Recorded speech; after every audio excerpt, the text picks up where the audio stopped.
모세의 노래라는 제목으로 말씀을 증거하도록 하겠습니다. 오늘 이 본문 말씀은 모세의 노래라는 제목을 가지고 있습니다. 앞선 19절 이하에 대략 이 모세가 불렀던 이 노래에 대한 그런 내용이 먼저 소개가 되고 있습니다. 그 내용은 이스라엘이 장차 하나님을 저버리고 또 우상을 섬기고 벌을 받는다는 그런 내용이고, 모세는 이 내용을 가지고 또 하나님께서 주셨던 그 복을 기억하시면서 다시금 이스라엘로 하여금 노래로 만들어서 노래로 불려지도록 그렇게 이렇게 이 노래를 선포하고 있습니다. 특별히 노래를 만들었다라는 것은 길이길이 기억하여서 계속 불려지게 하기 위함인 것이죠. 결국 이 노래에 실려졌던 이 하나님의 그 말씀을 이스라엘 백성들은 이 노래를 통해서 길이길이 불려지면서 계속해서 기억하도록 이렇게 노래를 지었던 것입니다. 특별히 이 1절 말씀, 우리가 1절 말씀을 같이 읽어보도록 하겠습니다. 32장 1절입니다. 시작. 하늘이여 귀를 기울이라, 내가 말하리라, 땅은 내 입의 말을 들을지어다. 아멘. 노래를 지어서 부르는데 좀 독특한 표현이 나오죠. 하늘과 땅이 나와요. 하늘이여 귀를 기울이라, 그리고 땅은 내 입의 말을 들을지어다. 노래를 불러서 이렇게 이스라엘 백성에게 가르치는데 하늘과 땅이 나오는데, 이것은 성경에 이런 표현들이 굉장히 자주 나옵니다. 하나님께서 이스라엘 백성에게 하나님의 말씀을 선포하시고 특별히 언약을 맺으실 때 앞서 이야기한 것처럼 지금 이 본문 말씀은 축복의 그 메시지이기도 하지만 앞으로 이스라엘 백성들이 가나안 땅에서 하나님의 말씀을 저버릴 것이라는 그런 예언의 말씀이 포함이 되어져 있습니다. 그렇기 때문에 하나님의 백성일지라도 연약한 인간임을 하나님께서는 잘 아셨던 것이에요. 그래서 이 하나님의 말씀은 어찌 되었건 성취가 되는 그 하나님의 말씀은 진실성을 가지고 있습니다. 근데 사람은 어떻습니까? 살다가 죽고 세월이 지나면 없어져요. 사라져 버리는 것이 인간이에요. 인간은 연약한 것이죠. 그렇기 때문에 하나님의 말씀은 오랜 세월이 지난 후에도 변함이 없이 그 말씀이 성취가 돼요. 그런데 사람은 살다가 죽고 이제 떠나가게 되어 있는 거죠. 그렇기 때문에 하나님의 말씀이 성취되는 그 내용을 보지 못하는 것이에요. 그래서 하나님은 하늘과 땅은 어떻습니까? 영구하기 때문에 하나님의 말씀이 성취되는 것을 볼 수가 있는 것이에요. 그래서 늘 하나님의 말씀을 선포할 때에 증인을 내세워요. 증인을. 이 말씀이 선포되는 이 말씀이 앞으로 성취될 것이다. 근데 사람은 증인이 될 수가 없어요. 왜냐하면 사라져 버리기 때문에, 죽기 때문이죠. 그렇기 때문에 하늘과 땅이라는 그런 증인을 세워서 하늘이 보장하고 땅이 보장한다는 것이죠. 그런데 이런 표현이 굉장히 많이 나와요. 신명기 27장에도 보면 하나님의 복과 저주를 선포하실 때에 이스라엘 백성을 에발산과 그리심산 가운데다 놓았다는 거죠. 그것을 마주보게 했어요. 에발산과 그리심산을 마주보게 이렇게 했다는 거죠. 그런데 어째서 그 두 산, 이 마주보는 그 산에 이스라엘 백성을 이렇게 놓았냐? 그 산들이 증인이 되는 거예요. 하나님의 복의 말씀과 저주의 말씀이 증인이 된다는 것이죠. 그 이런 표현을 통해서 하나님의 말씀은 변함이 없어지는 것, 변하지 않는다는 것이죠. 천지는 없어지겠지만 바로 하나님의 말씀은 없어지지 않는 것이에요. 그래서 우리는 어떤 세상에 살고 있느냐? 변하는 세상에 살고 있어요. 변하는 세상. 너무나 빠르게 변하는 그런 세상에 살고 있습니다. 그러나 이 변하는 세상 가운데서 우리는 어떠한 사람이냐? 변하지 않는 하나님의 진리의 말씀을 붙잡는 성도인 줄로 믿습니다. 우리가 이 변화된 빠른 세상에서 살다 보면 마음이 불안해지고 늘 뒤처지는 것 같은 그런 어떤 불안감을 가지고 살 때가 많이 있어요. 그러나 그럴 필요가 없어요. 우리는 성취되어지는 진리의 그 말씀을 붙잡는 안정된 그런 마음을 갖는 성도의 삶을 살아야 한다라는 것이죠.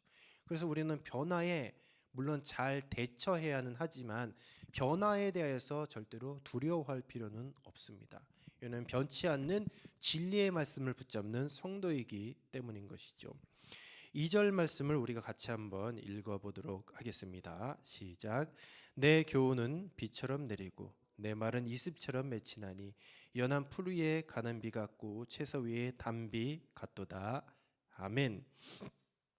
2절 말씀에 보면 비, 이슬, 가는 비, 단비가 나오죠. 근데 이슬은 이슬의 성격을 보면 밤 사이에 풀들을 적셔주는 것이 이슬이에요. 그러니까 누구도 사람도 알지 못하는 그 사이에 풀들을 촉촉하게 적셔주는 것이 이슬인 것이죠. 가는 비는 무엇입니까? 초목들을 상하지 않도록 적시는 것을 의미해요. 결국 이렇게 비나 이슬이나 가는 비나 단비는 모두 하나님의 자비하신 하나님의 성품을 나타내고 있습니다. 하나님께서는 연약한 자들을 늘 상대하시고 그리고 그 정도에 맞춰서 하나님의 말씀을 교훈하시고 그리고 어떤 삶 가운데에 여러 가지 것들을 잘 조절해 주시는 것이죠.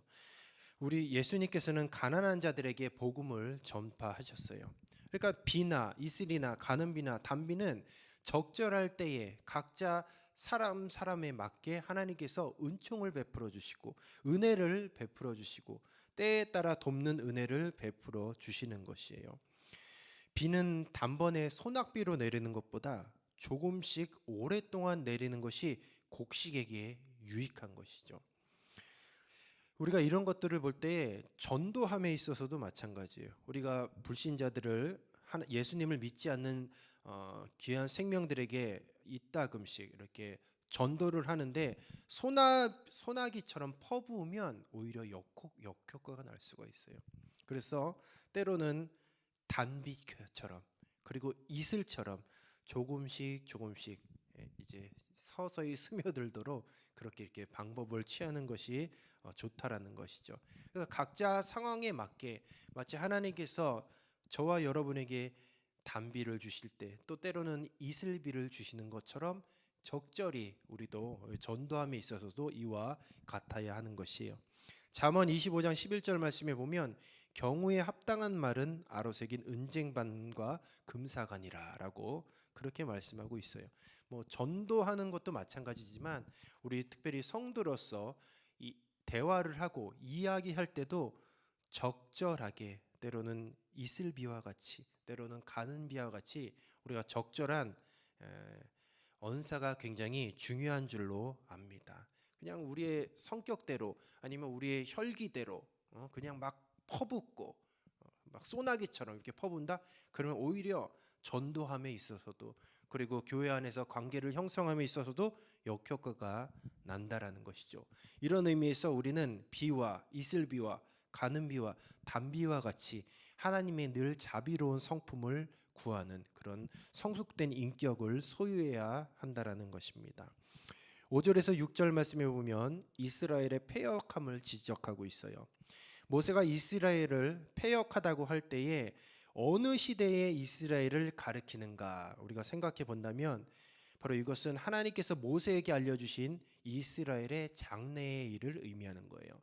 그러니까 앞으로 가나안 땅에 들어가서 이스라엘 백성들이 어떻게 패역할 것이라는 것을 예언한 말씀이라는 거죠. 근데 이 예언의 말씀을 노래로 만들어서 불렸다. 이스라엘 백성들은 노래로 만들어서 유행가처럼 흥얼흥얼 거린다는 거죠.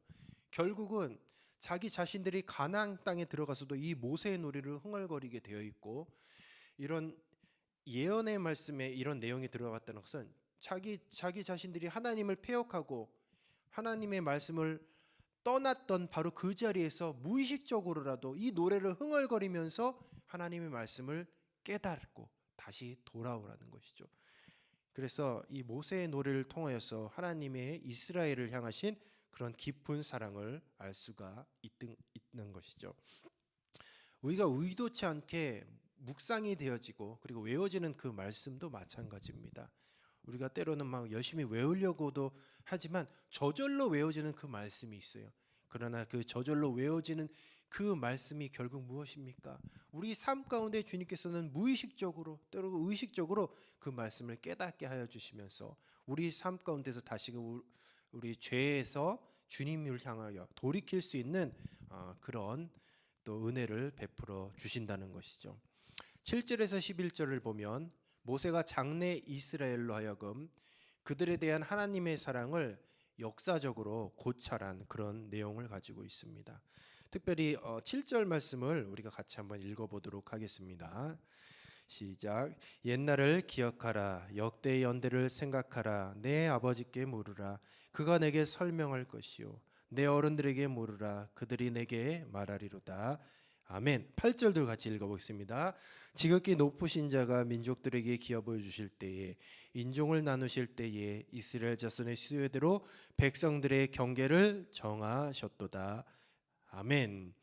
이 7절 8절은 굉장히 놀라운 말씀이에요. 뭐냐면 하나님이 이스라엘 민족이 땅 위에 나타나기 전부터 그들에게 가나안 땅을 주시기로 섭리하셨다는 것이죠.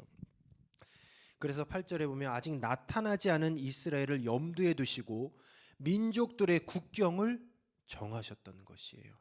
그뿐 아니라 하나님은 이스라엘에게 주시려고 하는 그런 땅에 친히 바로 이스라엘 백성들을 인도하셨어요. 그래서 이스라엘을 광야로 인도하여서 신앙훈련 시키시고 마침내 가나안 땅에 들어가도록 허락하셨던 것이죠. 우리들의 삶을 쭉 한번 돌아보시면 우리가 많은 거처를 옮기고 또 이사를 가고 근데 이런 것들도 우리가 말씀에 빗대어 보면 우리가 사는 모든 그런 땅, 우리가 사는 모든 삶의 터전을 주님께서는 이미 나누고 계셔요. 그리고 그곳에 주님께서는 철저하게 주님의 계획하에 우리를 저와 여러분을 인도해 주셨다라는 것이죠.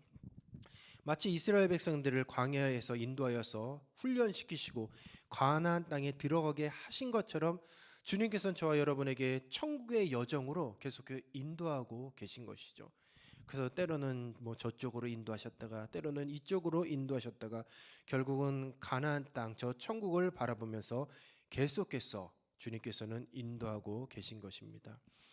그래서 이와 같은 이런 역사에 있어서 이스라엘이 자기의 기업과 같이 우리 주님께서는 이스라엘을 귀중히 여기셔서 정말 안전하게 주님이 원하시는 바로 그 방향으로 인도하고 계신다는 것이고 오늘날 저와 여러분도 바로 지금 이스라엘이 받았던 그 사랑, 그 인도하심, 그 보호하심으로 우리가 알지 못하는 그 한 치 앞길, 때로는 두려움에 엄습된 그 미래의 길을 우리는 주님의 그 사랑의 손길로 인도함을 받는 줄로 믿습니다.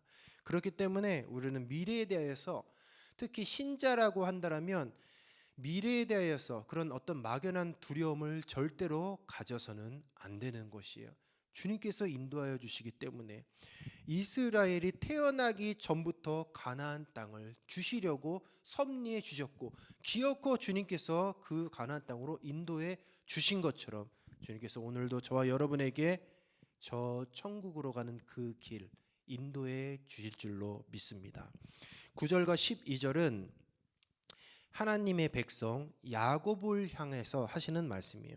근데 여기서 이스라엘 백성 야곱이 누구를 상징하냐라고 본다면 결국은 하나님의 백성은 결국 교회를 의미하는 것이죠. 그래서 여기서 이제 하나님의 백성은 결국 야곱은 교회를 의미하는 것입니다.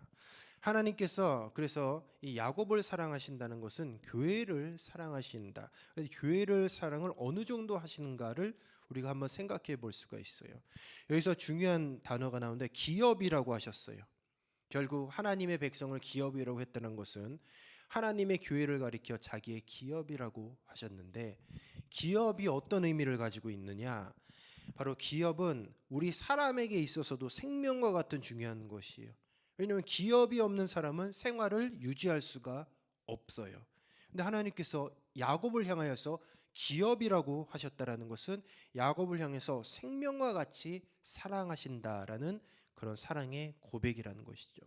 그래서 이 하나님의 백성들, 다시 말하면 이 교회를 위해서, 하나님의 백성을 위하여서 우리 주님께서는 독생자의 생명도 버리셨어요. 그만큼 사랑하신다는 것이죠. 그래서 주님의 몸된 교회를 이루는 이 성도 한 사람 한 사람을 향하여서 자녀라고 이야기하고 또 신부라고도 이야기를 합니다. 우리는 성도들을 향하신 하나님의 사랑을 그래서 알아들여야 돼요. 사랑을 몰라주는 것만큼 이 사랑하는 자로 하여금 마음 아픈 일이 없다라는 것이죠. 그런데 때로는 주님께서 우리 한 사람 한 사람을 향해서 기업이라고 여겨주시고 정말 값지게 사랑해 주셨는데 우리는 그 사랑을 잘 몰라줄 때가 너무나 많이 있다라는 것이죠. 10절에서 12절은 하나님께서 사랑하시는 성도 한 사람 한 사람, 그 교회를 양육하신다는 의미를 가지고 있습니다. 하나님은 단번에 이스라엘을 가나안 땅에 들여 보내실 수도 있으셨지만 40년의 광야 생활을 통해서 그들을 철저하게 훈련시키셨어요. 이와 마찬가지로 하나님은 어떤 때에는 우리들에게 고생을 주시기도 합니다. 또 어떤 일이 단시일 내에 되지 않고 오랫동안 지연되기도 한다라는 것이죠. 바로 이것은 우리를 바로 만드시려는 하나님의 계획이 있었던 것이에요. 이런 것들을 볼 때에 저와 여러분, 하나님이 특별히 사랑하는 사람들에게 하나님께서 요구하시고 바라시는 것은 바로 저와 여러분이 무엇인가를 점령하고 소유하는 것보다 바로 하나님 앞에서 합당한 자가 되기를 원하시는 것이요. 그 합당한 자가 어떤 자냐? 하나님의 사랑을 아는 자. 하나님께서 오늘도 늘 지켜주시고 보호하여 주신다는 그 믿음을 갖고 신뢰하는 자, 바로 그런 자가 되기를 우리 주님께서는 원하시고 계신다는 것입니다. 말씀에 보면 눈동자같이 지켜주시고 또 독수리가 그 새끼를 사랑하듯이 사랑하시고 양육해 주신다고 계속해서 이야기하고 있어요. 쭉 보시면 독수리가 그 보금자리를 어지럽게 한다라는 그런 표현이 있어요. 독수리가 그 보금자리를 왜 어지럽게 하느냐? 바로 보금자리를 교란시켜서 그 새끼가 보금자리에 계속해서 붙어 있지 못하게 하기 위함인 것이죠. 때가 되면 나가야 되는 거죠. 때가 되면 보금자리를 이탈해서 독립해야 그 냉혹한 야생에서 이제는 훈련을 받고 진정한 독수리처럼 그래 창공을 나르는 그런 독수리가 될 수 있던 것이에요. 하나님께서 성도들을 평안케 하고 또 사랑하심으로 이렇게 잘 품어 주시지만 때로는 독수리가 그 보금자리를 어지럽게 하는 것처럼 우리들의 삶을 교란시키는 경우가 종종 있어요. 우리가 종종 인생을 살다 보면 마음이 놀라고 힘들 때가 있다라는 거죠. 어제 저도 정말 깜짝 놀라는 일이 있었어요. 저 두 아들 중에 한 명을 어제 잊어먹었어요. 어제 얼마나 놀랐나. 하늘이 샛노라지더라고요. 왜냐면 저기 한 명이 이쪽으로 하면 한 명이 저쪽으로 가는 습성이 있거든요. 그래서 어제 딱 놀란 그 찰나, 짧은 기간이었습니다. 한 10분 정도 됐는데 그 10분 동안 얼마나 많은 회개를 했겠습니까? 회개를 하고 내가 뭐 잘못한 것이 있나? 잘못한 것이 너무 많이 있고 그동안 내가 주님 앞에 실수했던 거, 잘못했던 거 이런 것들이 아주 선명하게 다 이렇게 기억이 나는 좋은 그런 교육을 받았었습니다. 이런 것들을 통하여서 우리가 인생을 살다 보면 보금자리를 어지럽게 하는 것처럼 그런 상황에 놓일 때가 있습니다. 그럴 때마다 우리가 깜짝깜짝 놀랄 때가 있죠. 그럴 때 무엇이 나오냐? 회개가 나오고 다시금 주님과의 어떤 관계에서 내가 잘못된 것이 무엇이 있나를 돌아보는 그런 시간이 된다라는 것이죠. 이런 것들을 따져봤을 때 하나님의 어떤 섭리라는 커다란 틀 안에서 그것 또한 하나님께서 베풀어 주신 사랑이라는 것이죠. 그냥 냅두면 견 나가는 거예요. 그냥 내가 잘난 것처럼 마치 의인인 것처럼 신앙생활 똑바로 하는 것처럼 내 생각대로 그냥 잘못 나가지만 주님께서 가끔씩 일침을 탁 이렇게 쏴주셔서 깜짝 놀래서 아이고 내가 잘못하고 있구나. 평소 때는 모르더라고요.